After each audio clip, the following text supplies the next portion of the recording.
My name is Jurgen. I'm a hunter, trapper and all-round adventurer roaming the back roads and far valleys of New Zealand and abroad. I've been up and down this country a few times, fishing its rivers and hunting its mountains, experiencing nature and wildlife in ways forgotten. If this sounds like you, follow me and my dog Kim as we go on our wild hunt.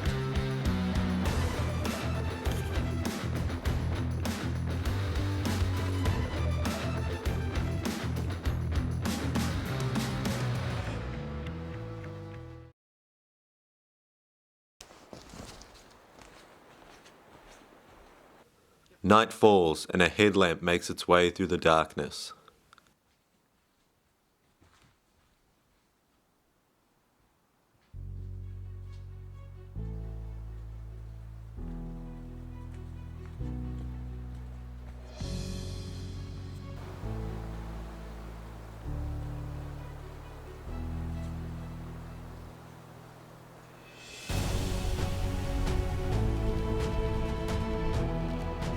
New Zealand is known for its vast quantities of untouched bushlands and alpine expanses. The Kaimanawa Range and the Central Plateau are in many ways the jewel of New Zealand's North Island.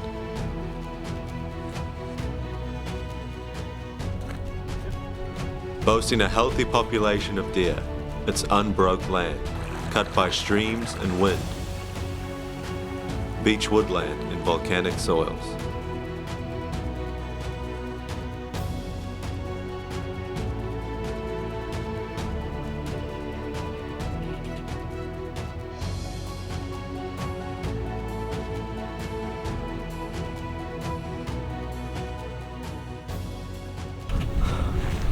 One thing I really like about the Kaimanawas is just how big the country is, and you can just see so much and so far, and it sucks that you can't hunt most of it because it's army training ground or private ground, but the stuff you can hunt is just amazing, and that's what I'm doing today.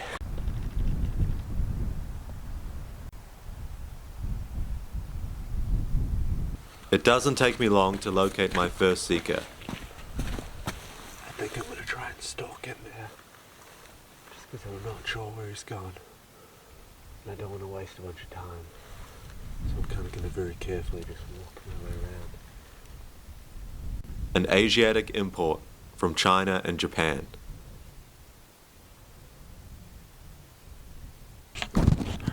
He just popped up.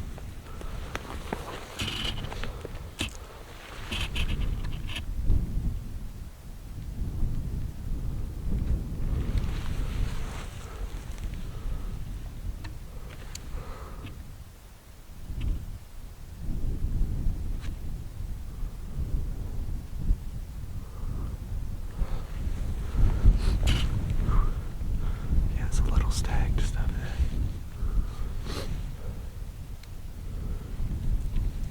I think if we can get this on camera well enough, I think I'll take it.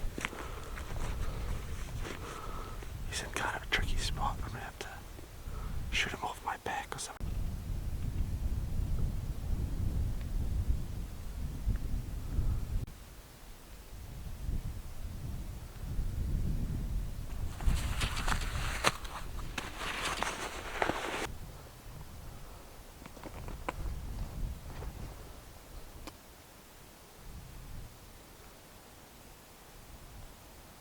This stag is not messing around with grazing right now. He's got somewhere he wants to be. In this flat tussock country, it makes my goal of shooting him that much more difficult.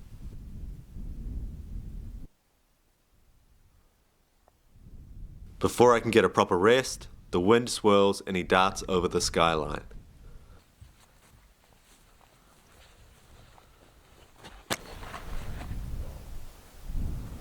That was a bit of a cock-up. It's one of those situations where you just think you kind of have it in the bag, and you don't have it in the bag. In like this flat country, it's just like couldn't lie down to shoot, couldn't even kneel to shoot, couldn't get close enough to where I could kneel to shoot. Uh, Man, and he was going fast. He heard something I did, I think, wrecking the bolt in the chamber. Come on, get outside. Get outside. And he started moving off a bit quicker, and I could not keep up with him, and he just went onto military land. So, good experience. Good experience. Good to be humbled every now and again. But now we need to go find another one, and it's a good thing we've got plenty of country to glass up. So I think I'm just going to sit here and glass for a bit, and then we'll keep moving.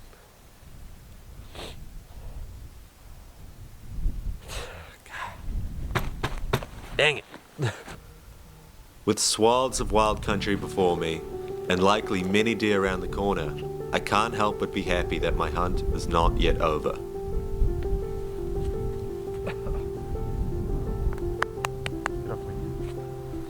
The Kaimanawas are generous in their sense of roaming. In any direction is a piece of public land that I could spend a lifetime learning about.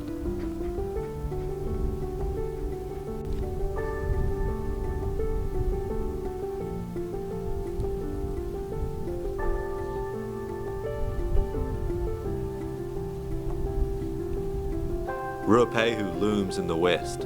Vast and infamous bush country lies to the north. And to my east, the mountains of the Kawekas and the Ruahinis.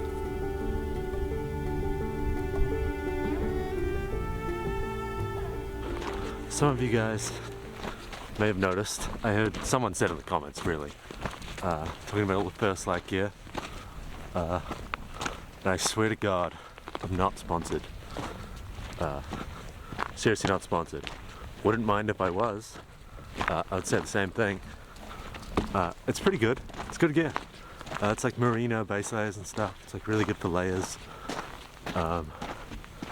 It's a higher price range, and I wouldn't recommend to any like beginning hunters that you go out and buy a bunch of fancy stuff, because you could be having the same experience I'm having with like some jean shorts, a Swanee, and a 303. You'd be having just as much fun as I am, if not more, frankly. But I've been doing this a while, and it's nice to be comfortable and have some good clothes. So I splurged a bit, and I like them a lot. This really is just magic country. It's just so big, and it goes in every direction. Yeah.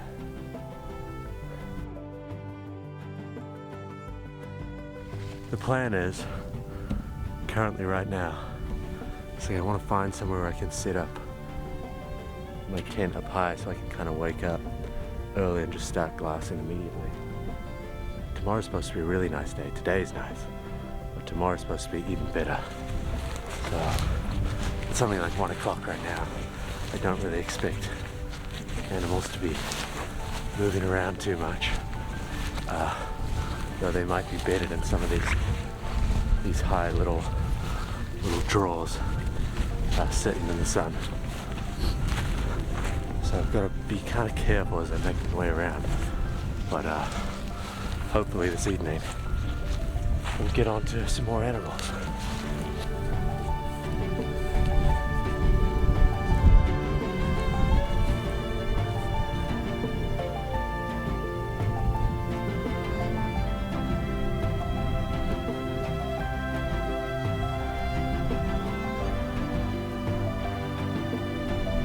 Despite my experience in this area, I've never hunted it in winter.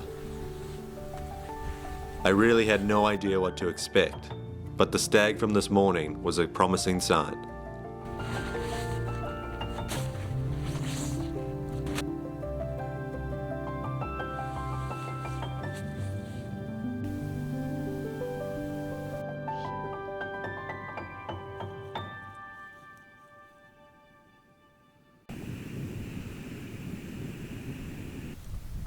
I've hunted this country a lot. I don't want to say a lot. This might be the 4th, 5th time. for the amount of effort it takes to get back in here, into the heart of the Kaimanawas. That's quite a lot. But I don't want to hunt sika anywhere else. It's just like immense country. And you can't hunt all of it. There's plenty of private, there's the station land, there's the army land. But it's just like tricks you into thinking I'm on the north slope of Alaska or something like that. It's just big. There's no huts, there's hardly any tracks. It just seems like wild country.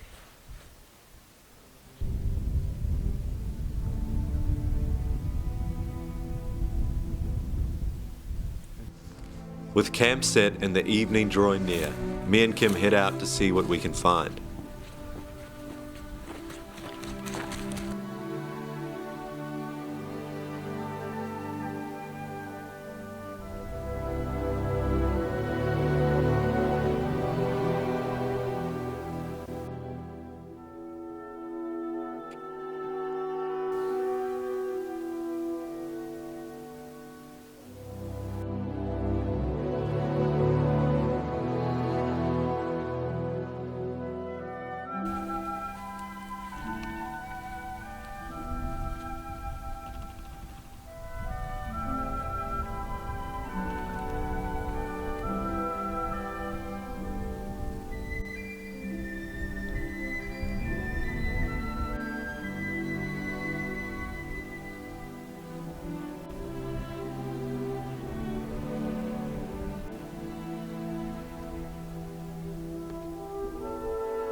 Man, every time I come into this country, I just have this like overwhelming instinct to just like keep going and like never look back.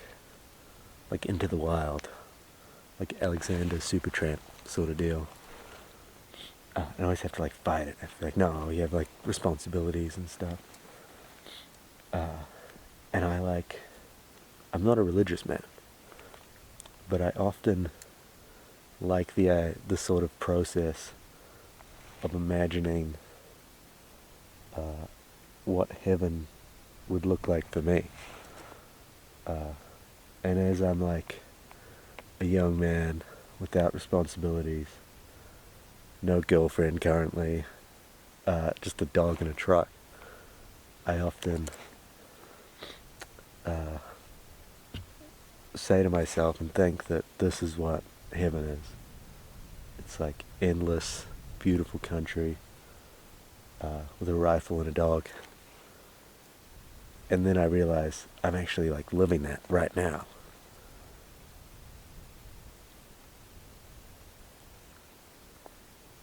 I feel like a peace just comes over my soul, if you would like, whenever I'm out here. It's just fantastic.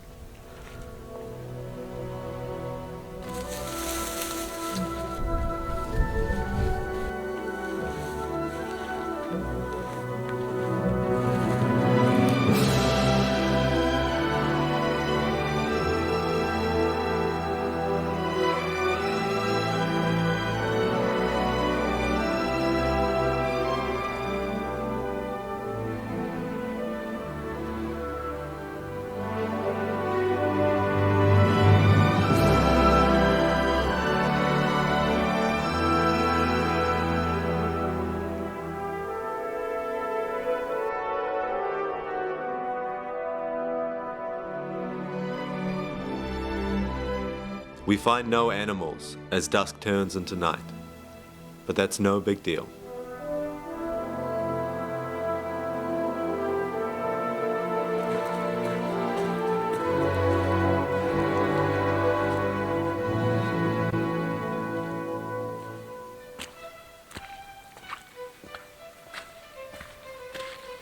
Me and Kim make a dark traverse back to camp.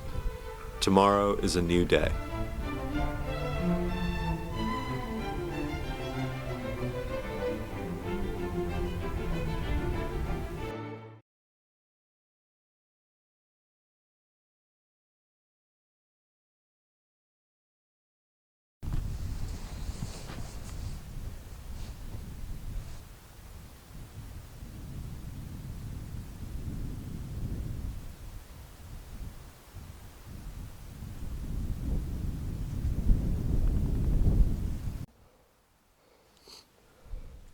We wake to find a blanket of frost has taken over the hills.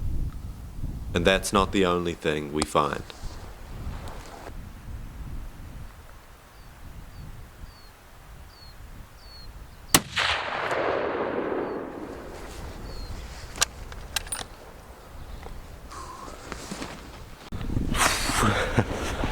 God, that happened real quick. Yeah. I was just joking to Kim how gutted I'd be if we bumped a deer and there was a deer standing like right there.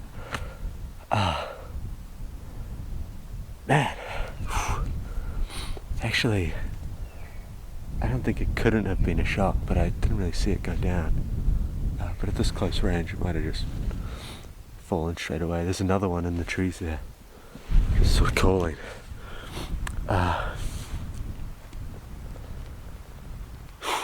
Man, this seems like a little hidey hole. I was kind of like, I've shot deer in here before. It's very close to the private land,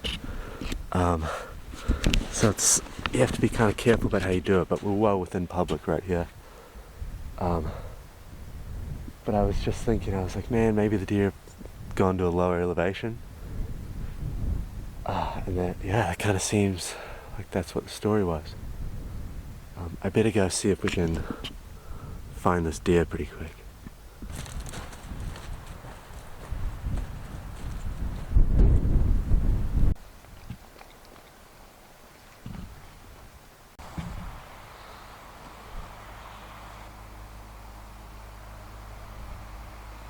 Find it. Find it. Find it. Good girl. Good girl. Hey.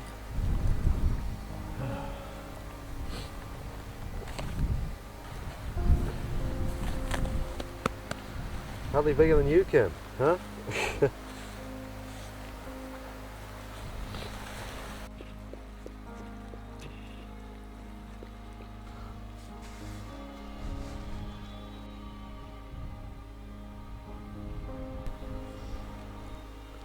Part of, if not the major draw of hunting for me, is the places. I feel a great affinity for wildlife, but it would be totally bereft without the adventure and freedom found in far places. This place of woodland and water and wind and wily seeker deer is a place I never want to leave, because it never leaves me.